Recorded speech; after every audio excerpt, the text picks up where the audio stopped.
Welcome to the Dental Brief, the world's direct, right-to-the-point podcast produced to get you the information you need to learn and grow your practice.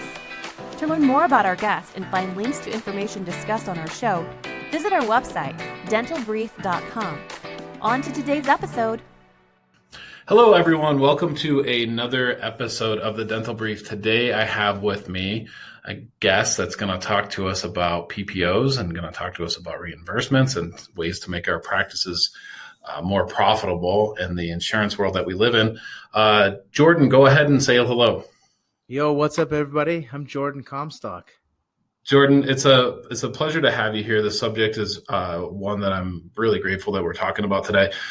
Seeing it online forums, I'm in a dental forum that I spend way too much time on that on Facebook. It's got over 30,000 members, so it's pretty busy. And it seems like every other day there's a long thread and a long conversation going on about PPOs and about reimbursements getting cut significantly, some of the biggest cuts that anyone has ever seen. So I want to talk to you about that. Let's just, we'll say what it is. The problem is that, dentists are getting squeezed on reimbursements. What are you seeing out there and what's going on in your neck of the woods, which is this whole country, by the way? Yeah. Well, I think PPOs should be fired from almost every practice, right? Besides maybe some startups that are getting off the ground. But you're right. PPOs are giving less and less to the practice, and it's a giant problem. And really, when you sign the dotted line to get on the PPO contract, it does three things to your practice. The first thing it does is it diminishes your profit margins. It kills your cash flow and then jeopardizes your patient experience. Because a lot of the times patients think, if for some reason, insurance isn't paying out everything they thought, they blame it on the practice. And it creates a horrible patient experience in the dental office. So just with those three reasons alone, I think it's time most dental offices fire the PPOs. Yeah.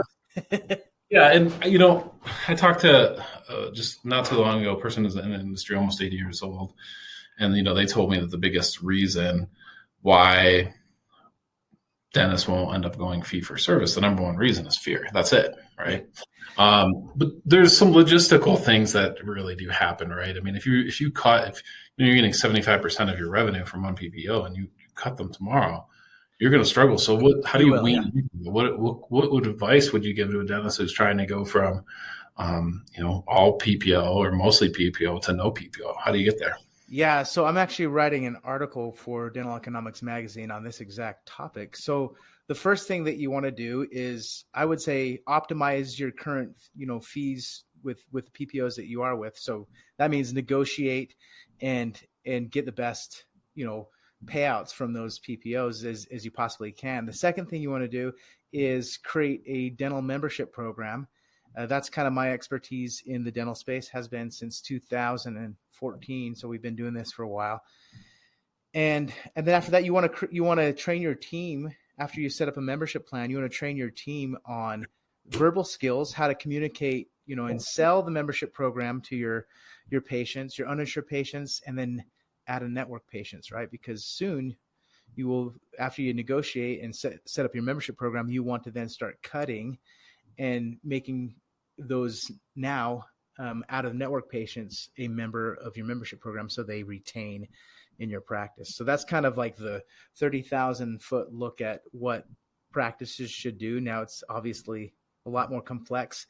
It takes some time, but it's energy and time well spent if you're serious about creating a quality dental practice that not only delivers quality to your patients, but quality profit. We'll call it that.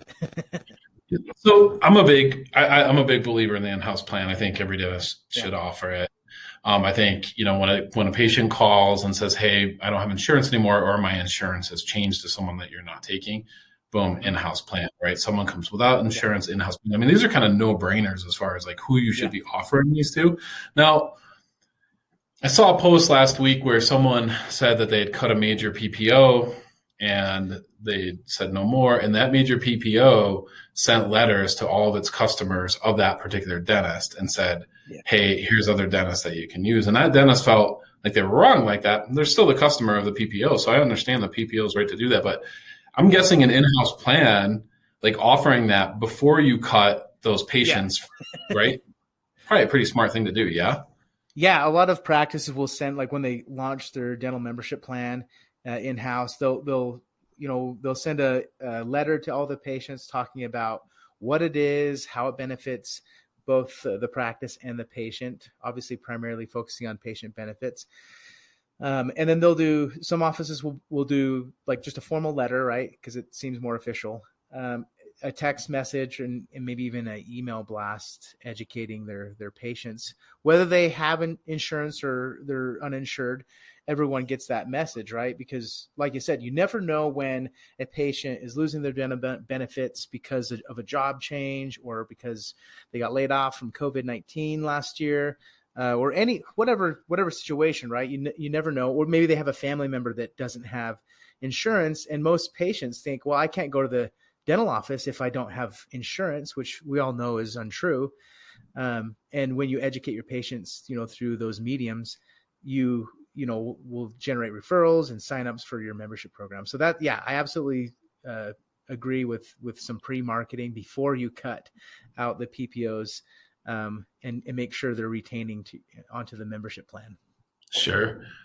Let me ask you this. And I know the basic level answer, or I'm guessing what the basic level answer is, that, what the difference between practices that have a tremendous amount of success bringing people onto the in-house plan and those that don't. I'm guessing the reason is the ones that were successful asked and the ones who were not successful didn't ask. That's got to be a big part of it.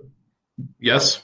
Yeah, absolutely. So they either have a passive mindset or an active mindset in regards to growing their membership program and getting off of the PPO treadmill, right? So Is the pain, I guess, painful for them to take action, or is it enough just to coast, right? And what we've seen, practices that think about their membership program as an attraction or marketing tool, a retention strategy, a case acceptance enhancer, and then a recurring revenue component to their business, and they understand all four of those components, do really well, like sign up thousands of active membership patients.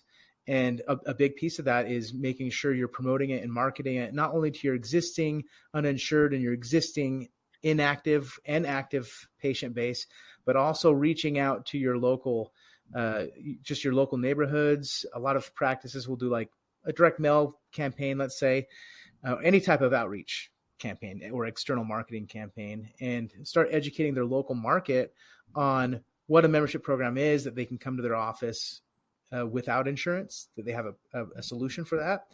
Those practices grow to 1,000 plus active membership patients. And for a solo practitioner, or even if you're a DSO and you got or a group practice and have that happening in every location, that adds up, with the recurring revenue and the expansion from case acceptance quickly once it happens. So Jordon, your site is boomcloudapps.com, correct? Yeah, boomcloudapps.com. Tell me a little bit about the software and what it does for dentists. Yeah, so the software is a platform that helps you, we call it revenue as a service, right? Basically. So we help create membership programs on the software. We have a plan builder, also have templates that practices can choose to create their membership programs. In addition to that, we've got, once you log in, there's a dashboard that tracks all of your metrics that you need to know when you implement a subscription business model to your practice. So tracking monthly recurring revenue, yearly recurring revenue, active patients, churning patients in the membership program, and other metrics that you need to know like the back of your hand when you implement that type of business model. So a lot of dashboards and reporting. And then we do have a team that helps do call campaigns to your existing uninsured patients, and helps them get signed up on top of on your membership program.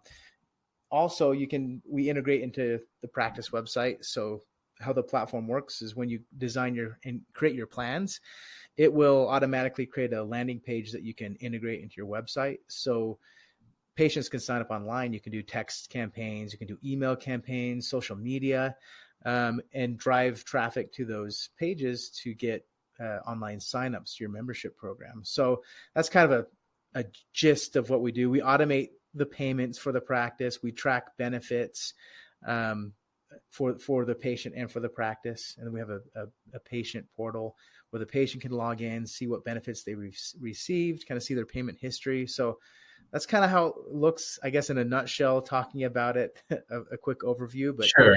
yeah, that's kind of how it works. But practices, like I've said, we have practices, a lot of practices that reach the 1,000 active membership patient metric or goal. Seems like that's most of solo practitioners want to get to 1,000 or more active membership patients, and we provide obviously the platform, the software, but also the people to help them achieve that. So if you're able to switch, let's say if you have 2,000 active patients in your practice, and you're able to get half of them on a plan, your revenues go through the roof, don't they? Yeah. So we found pretty much, well, number one, you generate a predictable recurring revenue stream, which I think is one of the most important things to do in a dental practice. It's a cash flow strategy. Yep. You got to have good cash flow. If you got 1,000 active members paying $35 a month, per patient, that's $35,000 in automatic recurring revenue coming in. And then on top of that, we've looked at thousands of practices and patients across the nation. And we found that patients who become a member spend between 2 to 3.5 times more with that dental practice than a non-member. So I call it the membership effect, or the Amazon Prime effect is another word for it, because we all have Amazon Prime, and we're all getting the package on the porch every day from Amazon. So it's the membership effect. So in addition to those recurring revenues that are coming in, the case acceptance or expansion from case acceptance starts to kick in because, well, members simply buy more. So I've got a practice listening right now, I'm sure, it wants to get going, wants to get started, wants to kill it on in-house plans and get off PPO. What's your elevator pitch as far as, what's the best way to do that? What's the number one way to get on that train? Yeah. So the first step is starting a membership program and getting your practice trained on verbal skills. So I recommend, we've got a lot of free resources on those topics on our website. If you go to resources, when you're on our website, you can see ebooks, you can see courses that you could go and register for. They're all free and get access to that. We also have the Boom Cloud University that we can send to practices and office managers to help get on the same page and learn what a membership program is and how it can help both the practice and patients of that practice and learn how to cut out PPOs. So that's kind of what I say. Get educated on what a membership program is and what it can do for your practice. And then I would just schedule a demo to learn how Boom Cloud works and if it's a fit for your office. Awesome.